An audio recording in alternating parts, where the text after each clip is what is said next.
Hello friends, कैसे हैं आप लोग। सबको मेरा जय भीम, नमो बुद्धाय।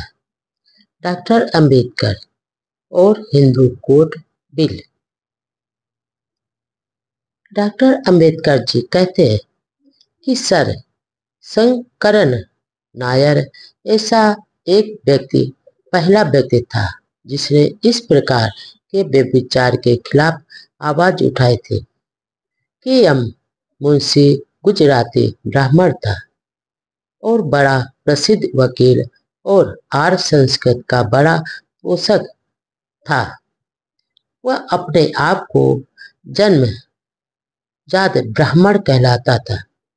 जब उसने अपनी ब्राह्मण स्त्री की मौजूदगी में एक बूढ़े वैश्य सेठ की विधवा और नवयुवती पत्नी श्रीमती लीला से शादी कर ली थी, तो उसकी ब्राह्मण बिरादरी ने आपत्ति उठाई कि ब्राह्मण होकर भी वह वैश्य स्त्री से विवाह करने पर उसका सामाजिक बहिष्कार क्यों कर दिया जाए।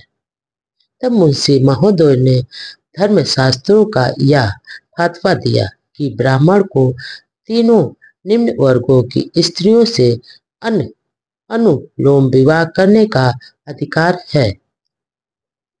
आगे डॉक्टर अंबेडकर जी कहते हैं, ऐसी और भी अनेक मिसालें दी जा सकती हैं जहां पर ब्राह्मणों ने अपनी कामगिन शांत करने के लिए क्षत्रिय वैश्य और शूद्र स्त्रियों से रत विवाह किए हैं।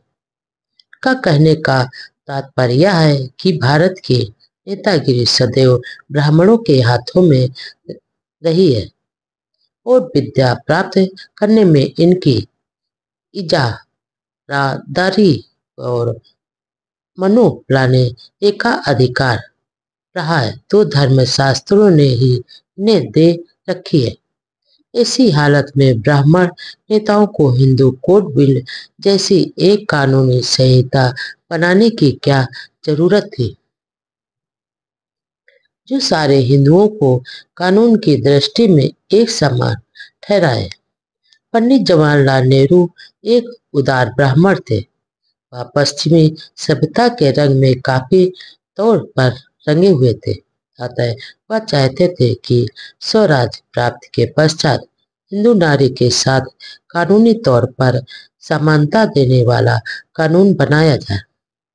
और दूसरी ओर बाबा साहब डॉक्टर अंबेडकर जी खालिश मानवतावादी एवं घनघोर न्यायवादी व्यक्ति थे। वह बाबा साहब चाहते थे कि हिंदुओं का कोई एक समान पर्सनल लॉ कानून होना चाहिए ताकि इनके समाज की बुराइयां भी दूर हो सके। इसलिए ही आपने ऐसा बिल बनाने की जरूरत समझी थी। यह सच है कि हिंदू कोड बिल बनाने से ना तो अछूतों को और ना ही शूद्र कही जाने वाली अन्य जातियों को कोई प्रत्यक्ष लाभ मिला था, किंतु अप्रत्यक्ष रूप में उन लोगों में जो बहुपत्नीवाद का रिवाज था, इस कोड के बन जाने पर उनका भी थोड़ा सा सामाजिक सुधार हो सकता था। इसलिए शूद्रों और अछूतों में छोटी छोटी बातों पर पति विवाहित पत्नियों को पंचायती राज के मुताबिक झपट त्याग देते थे।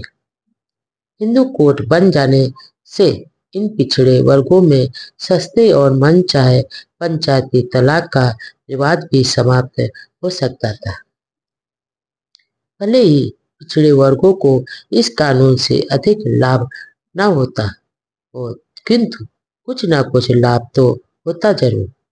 किंतु एक मानवतावादी महापुरुष जिसका अपना सारा जीवन सामाजिक विषमता की चक्की में पिसता रहा, वह हिंदू कोड बिल बनाकर लाखों निरीह महिलाओं को जालिम पतियों के चंगुल से छुड़ाकर सामाजिक न्याय दिलवाना चाहते थे।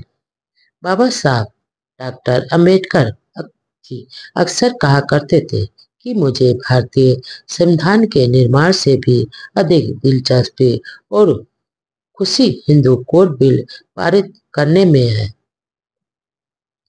इस खुशी में यह तथ्य जरूर शामिल था कि भारतीय सवर्ण हिंदुओं और द्विजों के लिए एक अछूत व्यक्ति कानून बनाए। यह सुधार ही नहीं अपितु एक क्रांतिकारी बात थी। जिस समय के विधान करने और धर्मशास्त्र रचने का एकमात्र अधिकारी ब्राह्मण ही रहा हो, उनके लिए एक अत्यंत आप स्पर्श चंडाल अतिशूद्र और पाप योनि नामों से संस्कृत धर्म ग्रंथों में संबोधित किया गया व्यक्ति ब्राह्मणों आज के लिए कानून बनाए। यह ब्राह्मणवाद की प्रबल पराजय थी और यह ब्राह्मणों के परंपरागत अधिकारों पर जबरदस्त प्रहार था जिसे ब्राह्मण तथा अन्य श्रमण कैसे सहन कर सकते थे।